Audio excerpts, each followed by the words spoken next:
your mouth out.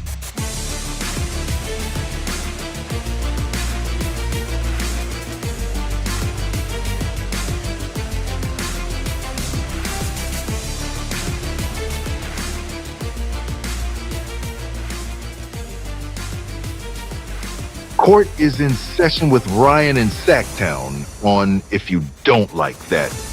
Now, Ryan in Sacktown.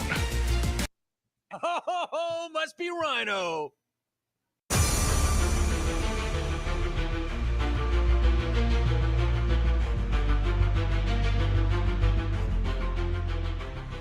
Yourself, Ryan.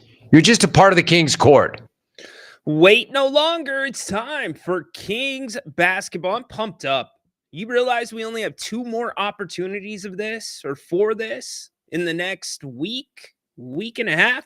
Let's get it. Can the Kings go streaking into the All-Star break? Are we waiting for a Zach LaVine explosion?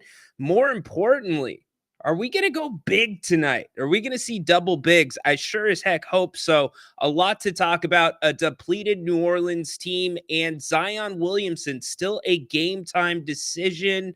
We'll keep an eye on that. That's going to be a huge thing. And then obviously CJ McCollum. What can you say about that guy? He is a Kings killer.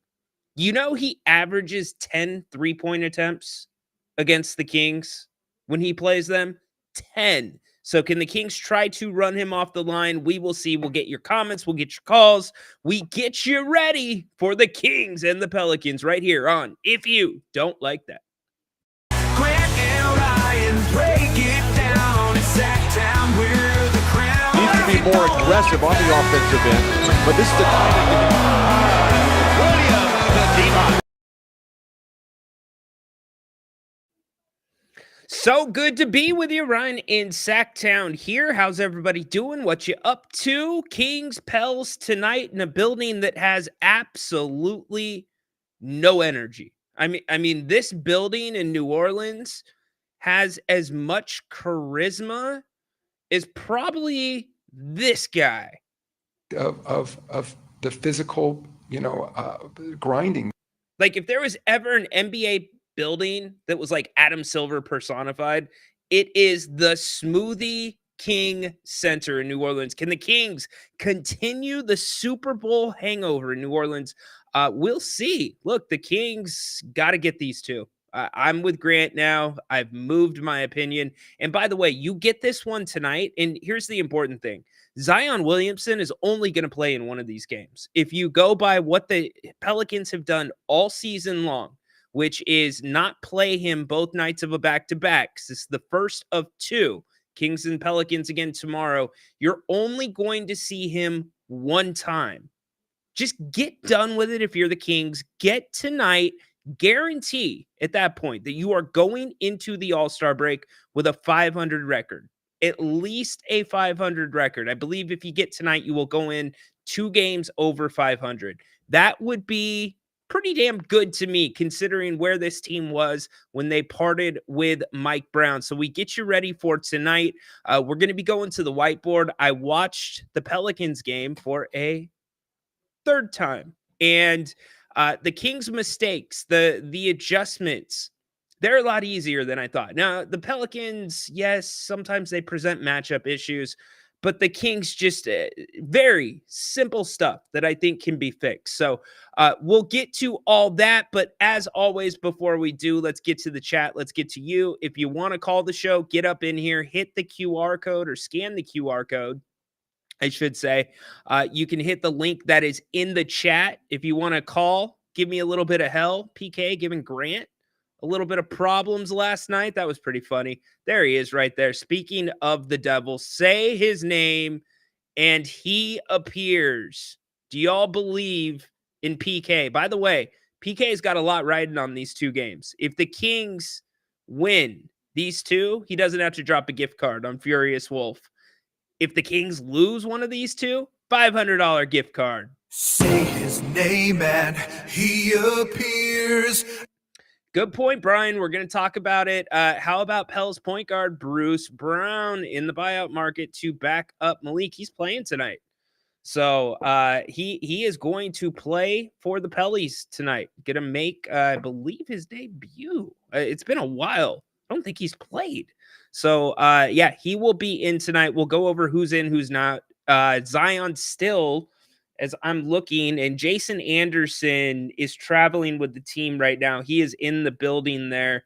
So I keep looking at his information. He still has it as a game time decision for Zion Williamson. Yeah, nothing new to update there. No Kelly Olynyk, no Brandon Boston in this one. No Herb Jones, no surprise there. Kings completely healthy. No Devin Carter. He is with the Stockton Kings, as he should be. So the Kings will run it back with the same roster that they had in Dallas a couple of nights ago. Man, what a crazy night in Dallas. The Dallas fan, man, they're kind of flirting with stopping their, how do you want to say it, patronship of the team. Maybe not buying tickets, maybe not buying merch, maybe not going.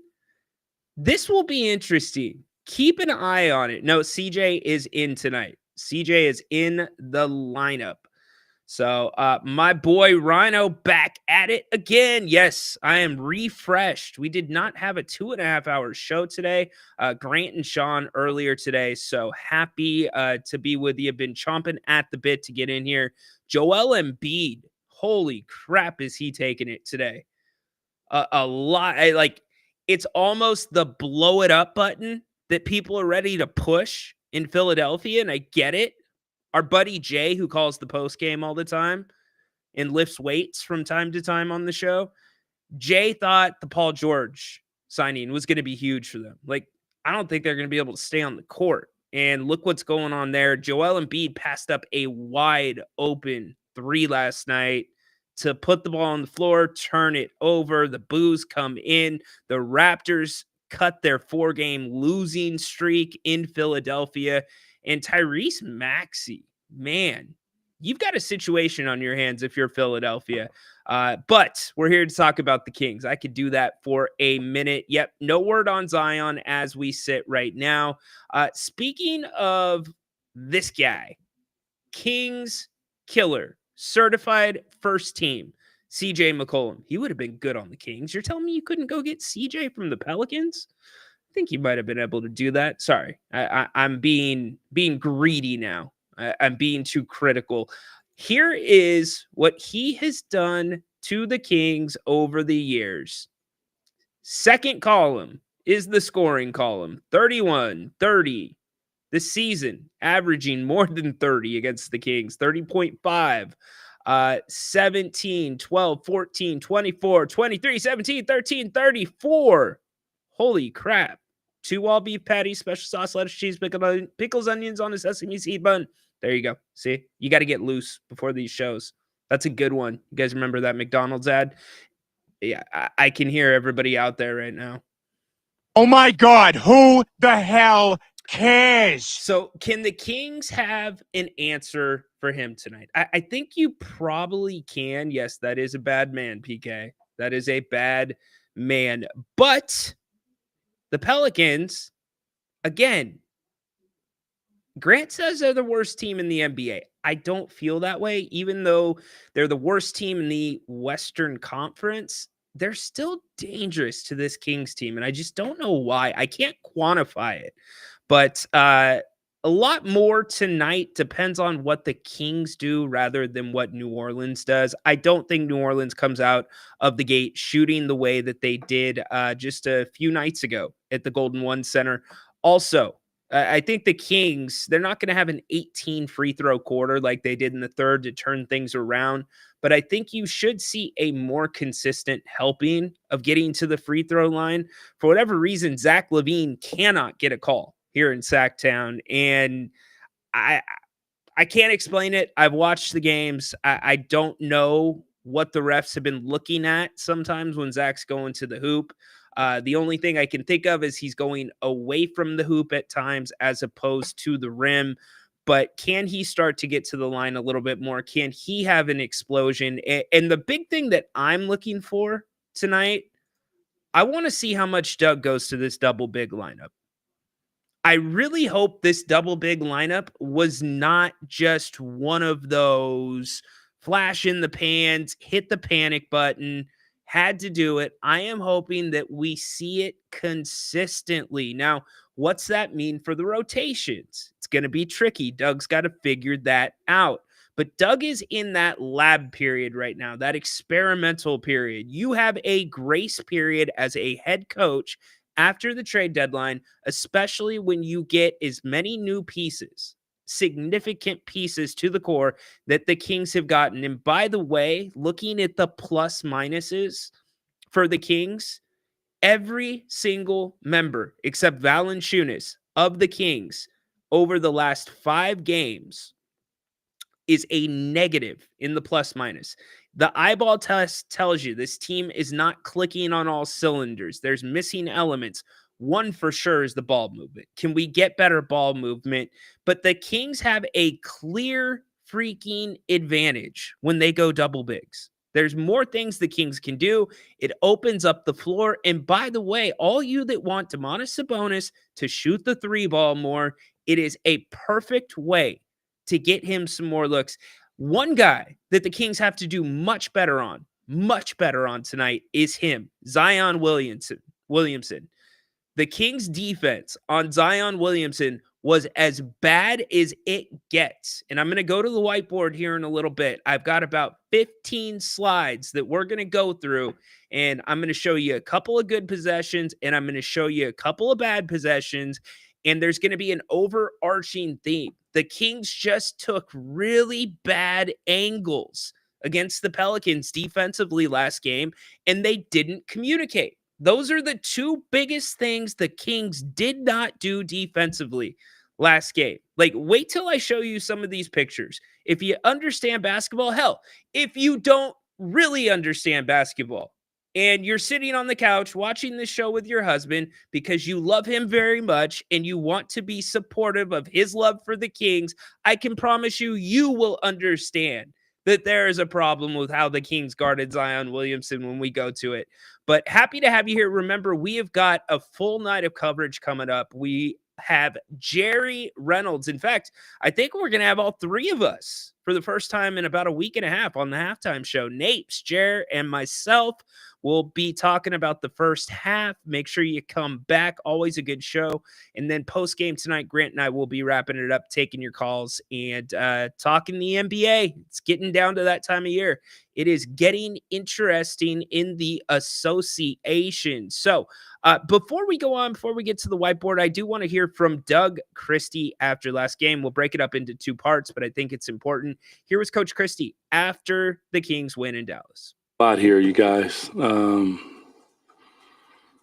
Their sacrifice, guys sacrificed minutes. They stayed locked in. The bench was tremendous with their production and their support. The coaches did a fantastic job working on Kyrie. Malik Monk, incredible offensive rebound and putback. But the one thing that we can't have is 21 turnovers for 36 points. Never, ever is that going to be doable. We just can't do it. I went to the big boys, and they came up huge for us and got us back in the game. Won the rebound in margin, 50-33. Just a lot of good things as we still continue to try to find our flow. Yeah. Doug, DeMar's performance tonight, season high, 42, just big bucket after big bucket, including the game winner. What can you say about his performance and just, kind of who he is as that kind of a player? When you see his demeanor, it's how he plays. He's calm. He's relaxed. He's under control. He doesn't get too high. He doesn't get too low. He just stays in the pocket, and he's consistent. I don't worry about him. He's going to have good games. He's going to have mediocre games. But the one thing that he always does is he's going to bring it anytime. And he sacrifices for his teammates. The other night I took him out, said, give me a minute. Malik goes in, put him back in, he hits the bucket. And I think his teammates, they trust him at a really high level. So it's an honor to coach him and a real pleasure to have him. You mentioned going big there, like last 9 minutes with Domas and JV. What were your impressions of that? It's the first time you tried it, I believe. Yeah. What were your thoughts about doing that going into this, and what made you go ahead and decide to try tonight? Well, I've thought about it. I talked to Jay about it. Talked to Dip about it, and LB, and I just, in that moment, things weren't where we wanted them to be, and they were up 10 or 12 and hurting us on the backboard a little bit. And more than anything, like, we were turning the ball over, trying to force the ball inside. So I had thought about different packages, what I want to run when they get in the game. And it might have caught some of us off guard because, obviously it's the first time that we did it. But when I told the coaches, I said, I'm going to go big. And I thought those guys were great. They've worked together for, practically their whole life. So they know each other's game. Looked at some high, low. You help go to the weak side, like some really good things came out of it, and they're huge. They're going to battle on the backboard, and that's really what we needed, is to limit possessions to one attempt per possession. And Dallas was small with all the injuries that they're dealing with right now. And were you a little reluctant to try that sooner, and then just it was kind of a last resort situation at that point? I thought about it, but yeah, it was. I got to the point where I said, okay, this is something that I've thought about, and I think that this is probably the opportunity. Let's see how we work and give it a shot. And what I didn't want to do is attempt it, and they made a couple buckets, and think, woe is me, and get out of it. I want to give it the proper opportunity, and to their credit, all of the guys who were on the floor, but especially those two, like, they worked extremely hard, communicated at a high level, and they went in and did their job.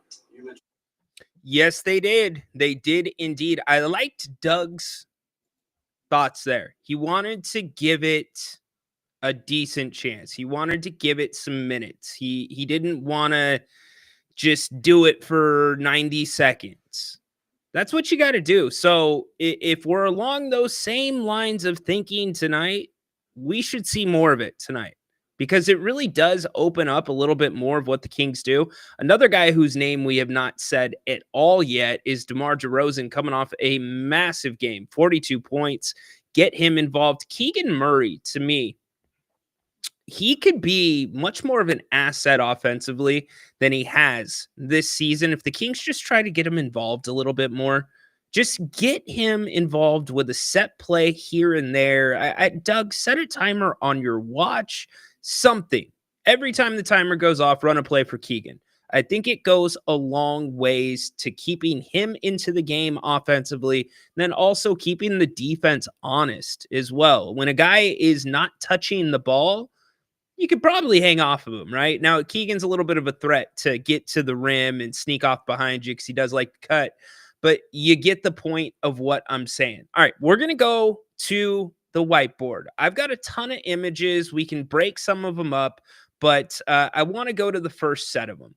And one of the big themes that I saw when I watched this game back was this team just not communicating. You've got pieces of the core, Zach LaVine playing with the guys that have been here, Valanciunas, not so much, but the front line has been okay. I don't have a huge issue with the front line. The back line, though, the guards, it's been a little bit tricky, especially in transition. Look at this image right here. Pretty simple. When teams go on a fast break, what are you supposed to do? You're supposed to stop the ball. It doesn't take 3 Kings to stop the ball. And look at who it is. Mr. Zion. The one guy that you have to know where he is at all times. This ends up for just a lob dunk in transition because they're not communicating. It's just, hey, ball, ball. I got ball. That's all it is. And so It's the little mistakes like that that the starting unit was making. In fact, let's go to another picture. So I've got lots of them. I've got like 15 of them. I'm not going to go 15 straight, but I'm hoping to get to all 15 here in this segment, or at least in this show. All right. So this was one of the earlier possessions in the first quarter. We know the Kings like to dig down and help, right? And we talked a couple of nights ago when the Kings were in Portland about, why are you helping down on DeAndre Ayton? Why are you helping on certain bigs that really aren't an offensive threat in the post in terms of making offense for themselves, one-on-one, solid post moves, fundamentals? You know who is? Zion Williamson. He's a beast. So if you were ever going to dig down, this is, or be in the drop as they call it, which means if you are Keon Ellis right here, that means you are monitoring what Zion Williamson is doing. Okay. At this point, what happened is Zion dribbled baseline. He stopped here. This would have been the perfect opportunity for Keon to come drop right here. So when Zion comes to spin this way, which is his signature move, now you have that drop help. You have that double team, and or Keon could pick that ball off. Nothing happens. Zion scores one-on-one right there, and it's a problem. Again, the Kings have these defensive fundamentals, but they're not always doing them. And the problem with these fundamentals and principles is they're based off of reads. Doug Christie gives these guys a lot of freedom, which means you need to communicate. So a couple of pictures there. We'll go through a ton more. I've got a bunch of them. I don't want to bore you with them, but a lot to go through as we get you ready for tonight. The Kings and the Pelicans. Pelicans 12-41 on the season, 8-18 at home. 8-18. Busy night in the association, by the way. These are the last two nights of basketball in the NBA before the All-Star break. You're going to have a ton of games tonight. Spurs and the Celtics are going right now, just getting ready to tip off. Hornets, Magic, Pacers, Wizards, 76ers, Nets, Hawks, Knicks, Cavaliers, Raptors, Pistons, Bulls, Bucks, Timberwolves. Keep an eye on that one. The matchup we are talking about, Kings and the Pelicans. Heat, Thunder. How about that? Suns, Rockets. That's another good one. Blazers, Nuggets. Hey, Haunted Horse, do the Kings a favor and knock off the Nuggets. Lakers, Jazz again. And Warriors, Mavericks, Grizzlies, Clippers. So that's your night tonight in the association. So how are we feeling about tonight? Give me your thoughts on this one. Are we playing the Pelicans or the Pelicans tonight? Adam, come on, man. You are playing tonight. You are playing closer to the G League Pelicans, depending on what happens with Zion. I still think that Furious is in the most weird position because Furious wants that gift card, but Furious does not want to bet against the Kings. I get it. Has this been discussed yet? Why do the Pels have 3 home games versus us and we get 1? It's a good question. Scheduling thing. Sometimes it happens. That's a very good question. I didn't think about it. You made me think for a second. I'm like, well, we had the one at home, and then the other one, the one in December, was the first time the Kings got the monkey off of their back. That was 111-109. And by the way, the common theme in both of those games was CJ McCollum at the end of the game almost bringing the Pelicans back. If I'm Doug Christie, I'm getting the ball out of his hands. We're playing Shaq tonight, so Zion must be in the lineup. We get better. Not wait until the fourth quarter. I'm trying to understand that, PK. Let me translate in PK. We can't wait to get better until the fourth quarter. I've started looking at quarters, the ends of them, and grading them about whether the Kings are finishing a quarter well or not. When they played the Pels, as I look at my sheet right here, my grade outs. The Kings did finish the third quarter very well. That's where their run came. In fact, that was what put the Kings over the top. The fourth quarter, not so much. That was not a good finish by them. The second quarter, not a good finish. Well, I guess it was. They went 3 buckets, 3 out of 4. It was decent. And then the first quarter, good finish by them, even though the score does not show it because they had been down 20 points in that quarter. Let's see what else. Oh, we're already getting some scores. All right, Tristan, Kings 107-113. What's up, Paul? How you doing? Hope you are doing well tonight. Jared, thanks for being here. Adam being Adam. It's true, if the Pels win tonight, Kings in game 3. Huh, interesting. You think the Kings lose tonight? I don't see how the Kings should lose tonight. I do worry about how they're going to create energy. That's my biggest concern because, again, this building is pin drops. There is not very many people that show up to these games, and for the Kings to create the energy that they want to create, it needs to be on the defensive end and not the offensive end. And I understand this is not a good defensive team. You can still be a middle of the road defensive team, but still create energy on that side of the ball, which is in transition. It's forcing turnovers. It's obviously the Kings not turning the ball over themselves. The fact that they won in Dallas with those turnover numbers was 21 for, I believe, 34 points. That's insane. You don't usually win games like that, but the Kings still found a way to do it. So can the Kings kind of get that?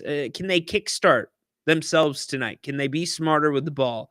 Those are the little things that I am looking at. Still a lot of talk about De'Aaron Fox. Look, I'm ready to kind of move on. I get we're going to revisit it because he's going to be here on March 3rd. But can we just stop until then? Like, I know that we've had people putting play-by-play in here during the Spurs games if we're on the air. Like, I just don't really want to see it. I don't. I'm sorry. I'm not being disrespectful. I love everybody that shows up for the most part, but who cares? I just don't really care. And yes, there's still stuff going on. Kings are kind of trolling him. And that's going to be, if you weren't with us yesterday, I will at least say this, how the Kings handle the 3rd of March when De'Aaron Fox returns to Sacramento, that is going to really make or break, I think, how this fan base, I don't want to say reacts, but that's a huge decision because you're right around the time that season ticket holders are supposed to be re-upping. And I don't want to say the Kings are going to cater directly to the season ticket holders, but you're going to see a little bit more of I am going to say it. They're going to cater more to the season ticket holders when it comes to, are they going to do a tribute? Are they going to do this? My opinion for De'Aaron Fox is he should get maybe just a little bit of a louder introduction from Scott Moak. Nothing significant, just a little bit louder than everybody else. You guys know Scott, 6'6" guard out of Pepperdine. You know how it's low. I don't mind if Scott puts a little bass in his voice for De'Aaron Fox. And I think a tribute video, if you're going to do a video, it's before the game starts. If the Kings like do this Klay Thompson kind of crap where they're going to do the starting lineup separate and they're going to play a video before De'Aaron gets introduced, that ain't going to go well with Sacramento. I don't think it will. I don't think it will play well largely with most of the fan base. Maybe it'll play well with the season ticket holders. I don't know.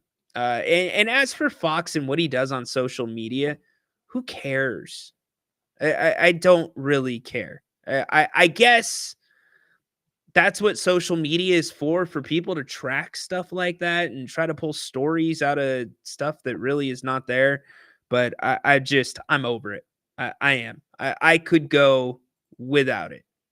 Like Peter Griffin said. Oh my God, who the hell cares? That's kind of where I'm at. What? It's like getting dumped. Okay. If we're going to play that narrative, I think that goes both ways. Remember, I've kind of said, I haven't kind of said, I have said there's a time and place for the conversation that we'll have, and we'll share what we know about the situation. Right now is not it. And you're getting bits and pieces from different outlets, but I would be careful about saying that Fox dumped the Kings. I would maybe walk that back just a tiny bit. Paul says I was all about Fox. He's a scafey. I like it. Now, time to let him go. Yes. Did any of you unfollow Domas on social media? See, there we go. What's up, Wolf? Thanks for the hearts. Uh-oh. Here he comes. Dennis, what's up, dude? Dennis. You got me? Got you, brother. What's up? Okay, right on, bro. Yo, Ryan, are you ready? We got to get these two right here. I mean, we can't turn the ball over. I love seeing I call it the dojo combo, DeMontis and Jonas on the floor. I mean, really spaced this out a lot better because Jonas just sucks up so much floor. I mean, dang, he's so big. He plays so big. Plus, it really allowed us to, utilize Domas in that facilitating role where he's at the top of the key and he can fire it to Jonas. He can fire it to anybody, and I really like seeing that. It's like really opened my eyes. I mean, I know we got a small sample size of it, but I'm hoping that we can continue to see some more growth into that to give us more size against teams that are lacking that. No doubt. I'm with you. And here's the other thing it does. You still have a big down low if Domas is out of the key. That's what a lot of teams are kind of banking on the second half of the season as they go into the playoffs, these two big lineups. And look, the Kings have people in the organization, Dennis, have said it themselves. This is a play-in team. They are shooting for the play-in with hopefully a good outcome that gets you into a 7-game series. So the Kings aren't necessarily in the same boat as, say, a Dallas, but maybe they're not going to be there either. Los Angeles, who are more firmly in place right now to make a 7-game series. But that's a combination that works. We saw it work in Dallas yesterday, or not yesterday, but last year, the second half of the season. The question is, can Valanciunas stay out of foul trouble? Answer is yes. But the Kings need to make sure that they're putting the right combinations around those two. Yeah, that's the big challenge for Doug is just finding the right combo, and who's gelling on the court. Obviously, we can't keep forcing these turnovers. I understand the mismatches are there, but like on a fast break, instead of going right to the guy you think the mismatch was there, they kind of went to the guy on the side who kind of created like that triangle offense look to where now the defender has like the guy in the post, the guy coming up, and the guy he was next to. So it really opened my eyes too. I'm like, okay, maybe it's not always the first pass you see. It's the first pass that sets it up for now you have more advantages because now you have one guy attacking and you already have one guy down low. So I kind of like seeing that movement of the ball, especially. Yeah, for sure. Here's the other thing offensively. The Kings forced way too many passes last game. We talked about it over the last day and a half. If it's not there, just make a quick pass. And you know this, Dennis, you're a student of the game. Make a quick pass. All it has to be is one of those hockey passes. You just kick it to somebody really quick. They kick it right back to you. It gives the person in the post enough time to just reposition for a quick second. It doesn't give the opponent enough time to switch, and you're good to go. Don't force things. Keon did it. Zach LaVine did it a ton. It was a spacing issue. So yeah, I hear you, brother. I appreciate you. Appreciate you, brother. Dude, why don't you pimp your little group that you're doing? I saw that you're an admin on X. If you want to tell everybody about that. Oh yeah, we're back on playback. Excuse me, every night at SOS. So if you guys want to join, please. I mean, it's a real Kings group right there. I'm telling you. All Love it. All right, dude. Be well. Appreciate you. right, see you after the light the boom. Like the boom. Indeed, Dennis. Thanks for calling the show. Okay, so back to the drawing board really quick, and then we'll come back to the chat.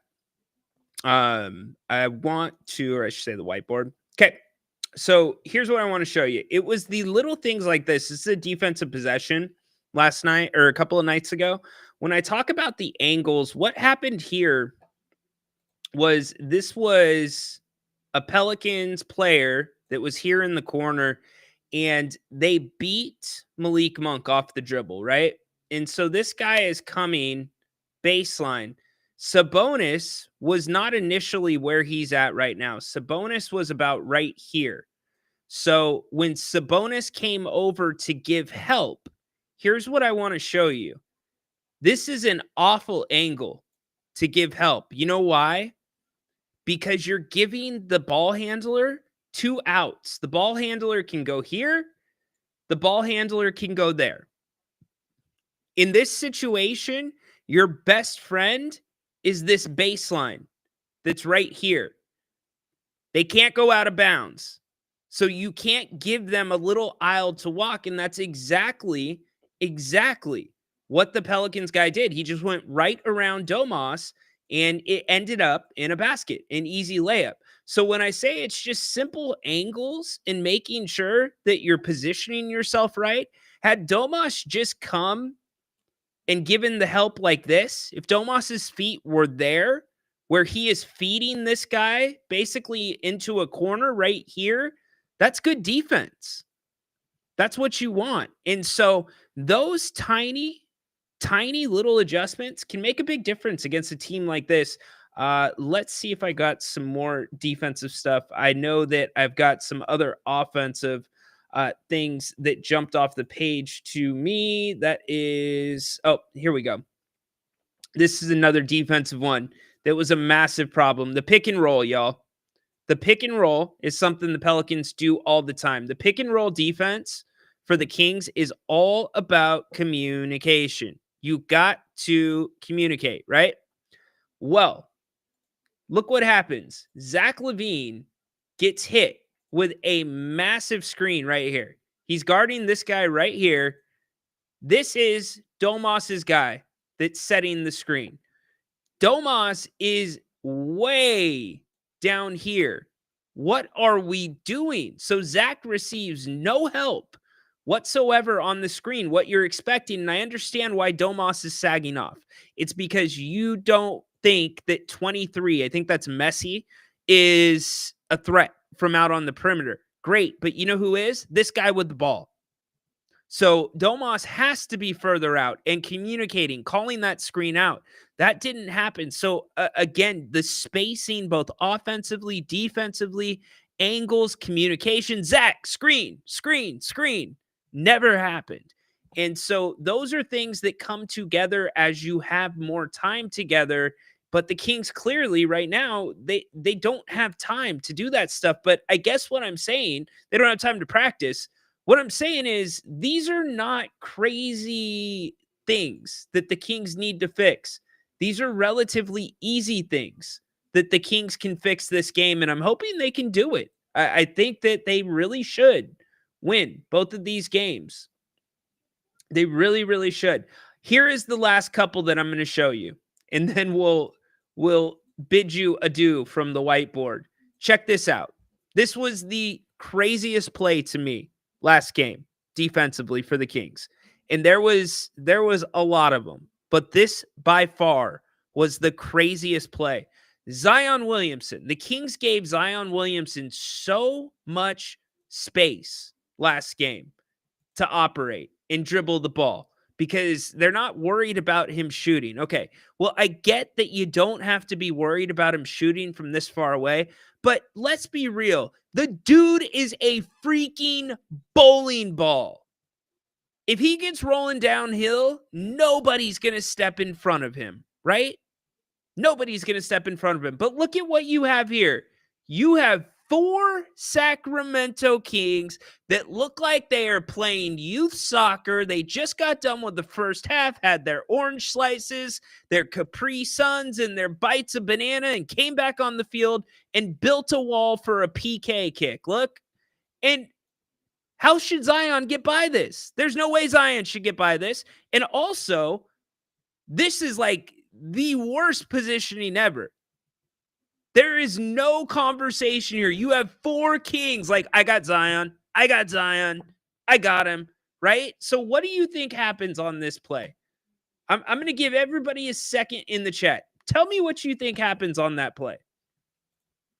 And I'm pointing these things out not to get on this team. I'm pointing these things out to show you that things like this can be fixed. What do you think happened on this play? Zion was able to get right through the wall. The Red Sea, the black purple beam sea parted. Look it parted, and Zion split it right down the middle. Communicate, Sacramento. Communicate. Communicate. That's all this team needs to do.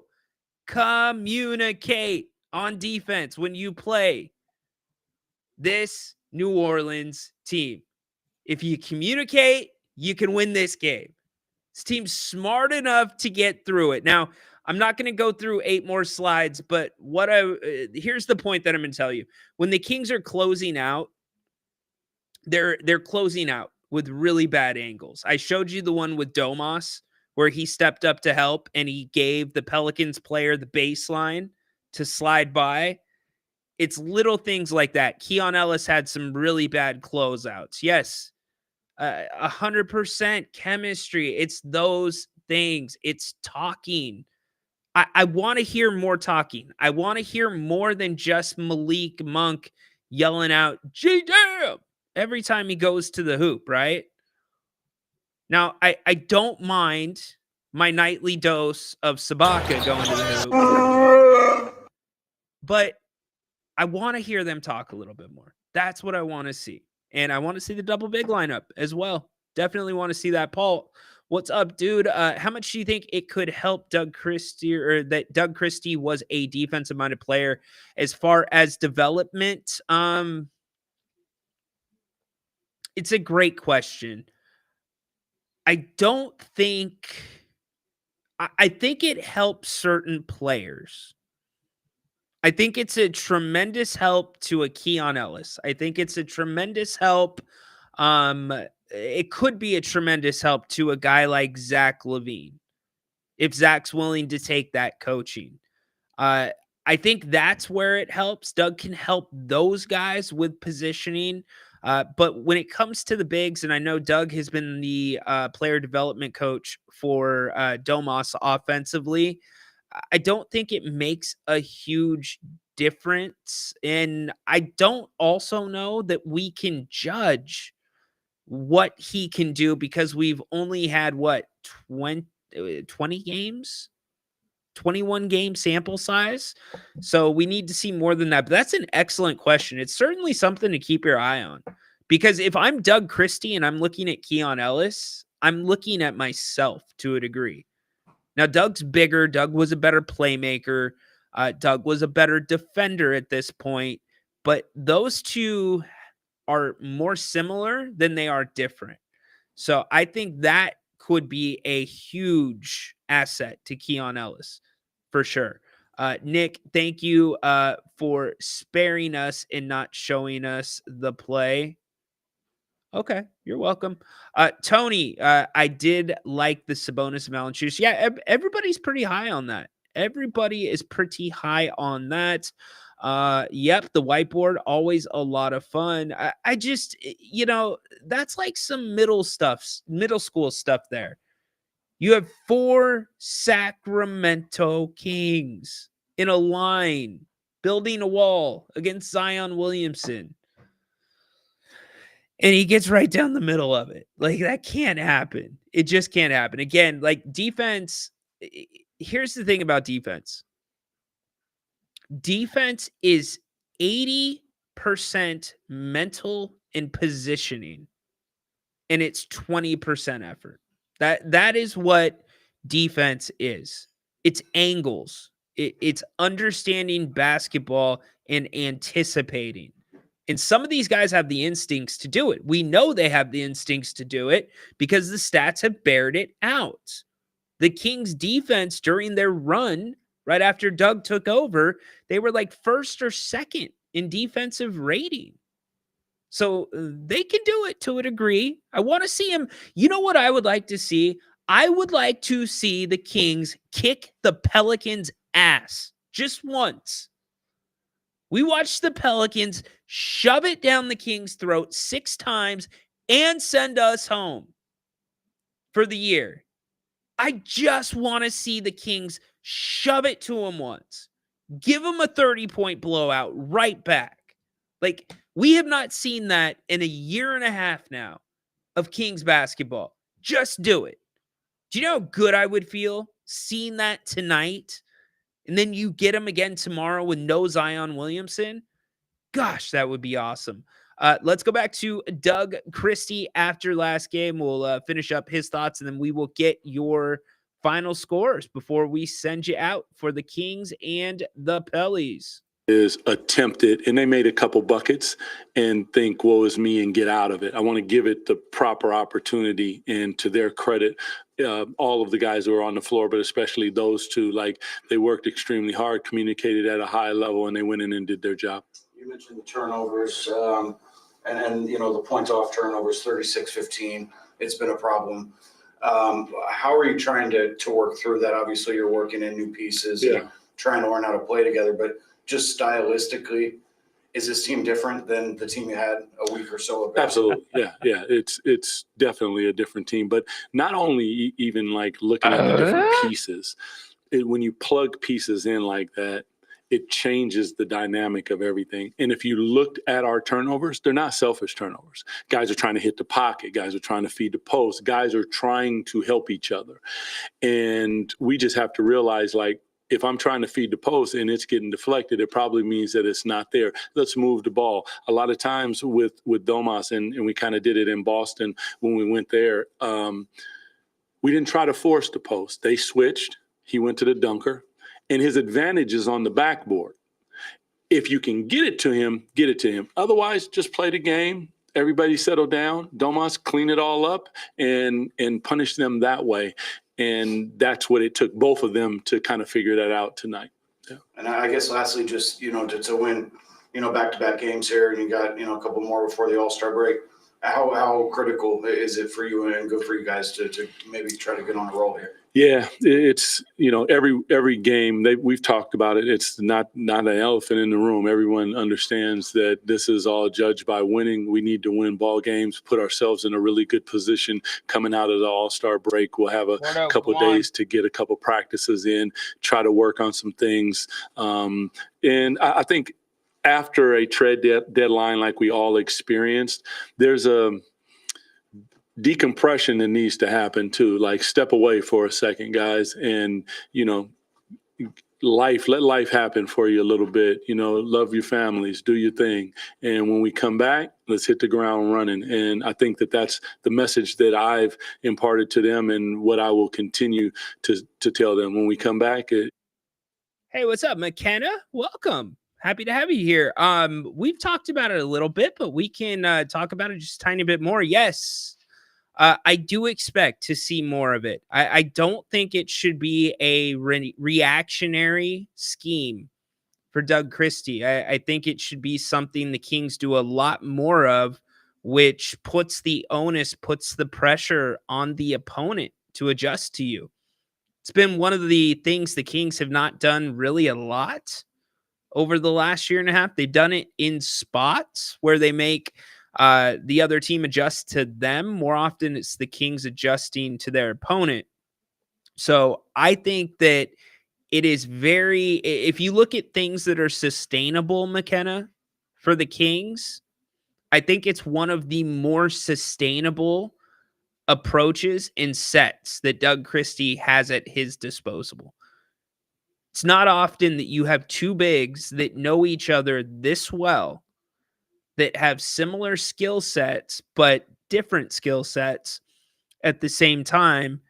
And a center, this is the most important part, McKenna, in Valanciunas, who can play with Sabonis. That's the tough thing. And Sabonis, for all intents and purposes, he's a power forward. That's what he played in Indiana at times. It's what he played at times in Oklahoma City. So it sent him back to his natural position. So yes, I'm glad you liked it. We liked it too. Hope that we will see more of it tonight against the Pellies. Haunted Horse, Kings 117-109. Sorry, you guys heard me tell the dog to go on. He's a big dog. I documented that yesterday. So let me get this straight. We need a Spurs loss and a Mavs loss to win the Kings tonight. What? What does that do? Does it like change this? I don't understand the Spurs loss. Just because you want the Spurs to lose? I don't know. Let's see. Light the beam, light the beam, light the beam. Yes, indeed. Do the Kings have a franchise player? No, they do not. Every team has a face of the franchise. The Kings do not have a franchise player. Nope, they do not. And that's okay. The Kings have never really had a franchise player, a superstar. They haven't. All good. It's part of the beautiful thing about Sacramento basketball. When it's running right, they're playing 5 play as 1. It's one of the hardest things to do in the association. Drop it, Tony. Hey, Lone Rider, don't do that, brother. Especially when somebody comes in here for the first time. Don't do it. Flores, what's up, man? Hope you are having a good night. All right, what's your final scores? You're talking about the standings, Rock? Okay. Just because you want the Spurs to lose? Fair enough. Fair enough. We can look at the standings really quick. There's the bottom of the West.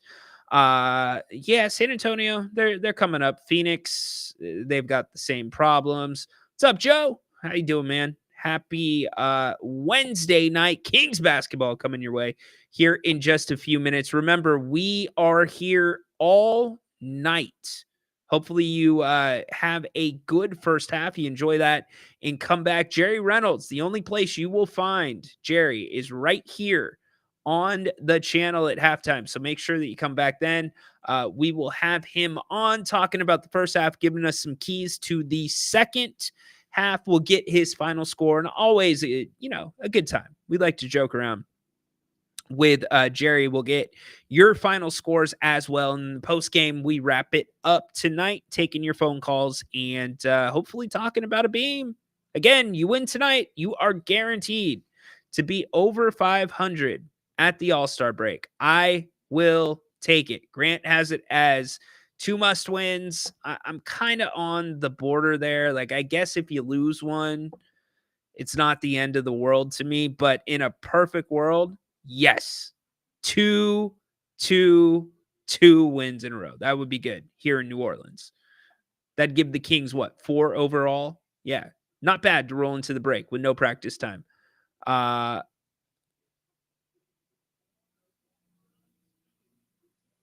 Oh, okay. I see what okay, fair enough. Fair enough. Fair enough. You know what? You're right, Tony. You're right. You're right. I know somebody, Tony, with that same spelling and that same name, and there's not much sound to the N. That's why I did that. But yes, you're right. Fair enough. Fair, dude. Absolutely. Good job, Lone Rider. You know what, Lone Rider? Acknowledge me. This is not a show where it's discouraged to come back at the host. Come back at me. It's perfectly fine. I'm reasonable. I'm not going to go off on you. Really quick, the Kings have a massive advantage on the boards tonight. They had a big advantage last time they played. The Kings out-rebounded them by 12. 11, excuse me. No, 12. They out-rebounded them by 12 last game. Now, the second opportunities, the Kings need to limit those. The Kings need to limit second opportunities by New Orleans. Also, I don't know that New Orleans needs to get to the free throw line 25 times. The big number, though, that I'm looking at, look at the three-point percentages for New Orleans. This is actually, let me get down to New Orleans. Here's New Orleans. Look at the three-point percentage. They're 22nd in the NBA, 35%. Look at the attempts. They're 24th in the NBA at 35.1. The Pelicans are shooting 38% this year from beyond the arc against the Kings. If you're just joining us now, yeah, come at me. I'm a man. I'm 40. If you're just joining us now, CJ McCollum has attempted at least 10 3-pointers in the last 4 meetings between these teams. It's got to be better. It has got to be much better tonight. Run him off the 3-point line. Come after me. I'm a man. I'm 40. Let the Twin Towers play zone and see if they try to go through that brick wall. Dude, I'm not going to lie. It's pretty funny watching guys bounce off Valanciunas. Like, it's almost like those guys, before they drive, they should put the Velcro suit on, and they're like half expecting that they're going to stick to him. No, they just bounce off of him. And I believe he's only been called 1 time out of 3 plays for a foul. So I'm with you. But if you do that zone, here's my problem with the zone. If that's what you're going to do, and I'm all good with it, do the zone. Cool with it. You got to mix it up, though. You've got to mix the zone in with your regular sets. Like when the Kings go to 4, 5, 6 straight minutes of zone, that's almost like panic time. That means our man defense is atrocious tonight. So I would rather see it mixed in a little bit. And I don't want the middleman in the zone, whether it's Valanciunas, because now that you're going to have either in a perfect world, you're going to have Valanciunas in the middle of the zone. You'll have Sabonis to the left or right and Keegan Murray to the left or right. Both of those guys are athletic enough to run that baseline, meaning they can cover that back baseline. So I'm bringing Valanciunas up a little bit more and bringing him a little bit higher into that zone to take away that middle sweet spot, or at least make it more difficult to get the ball into that middle sweet spot. But I'm excited to see how Doug uses them. Now, the bigger disappointment is going to be if we don't see a lot of the double bigs, then we'll talk on the other side about it, because there's no way that we should not be seeing those double bigs tonight at some point. And it's going to come at a cost for somebody. Is it going to be Trey Lyles? Whose minutes are going to be cut? We'll see. But hey, let's get you out to New Orleans. Kings, Pellies. Kings win tonight. Again, guaranteed a 500, or at least over 500 record going into the All-Star break. And after Mike Brown was fired, I guarantee 99% of you would have signed on the dotted line if I said, hey, you'll be a game over 500 going into the All-Star breaks. That's the minimum. If they win tonight, they could go over three over 500 if they win both of these games. So enjoy the first half. Big thanks to Bennett's Westside Grill and Bennett's Restaurants for sponsoring today's show. Go check them out. Bennett'sRestaurants.com. 3 locations in the greater Sacramento area: Roseville, Rockland, Howe, and Fair Oaks. Prime cuts of seafood and steak. By the way, BG went in there, told him that he heard about him on the show, gave him 15% off. Look at that. He got to meet Brian, too. Brian's an amazing dude. So big thanks to them for sponsoring today's show. Don't forget, halftime, Jerry with us right here. Looking forward to having him after the first 24 minutes. Napes will be here as well. Enjoy the first half. Go Kings. Light the damn beam. Court is dismissed.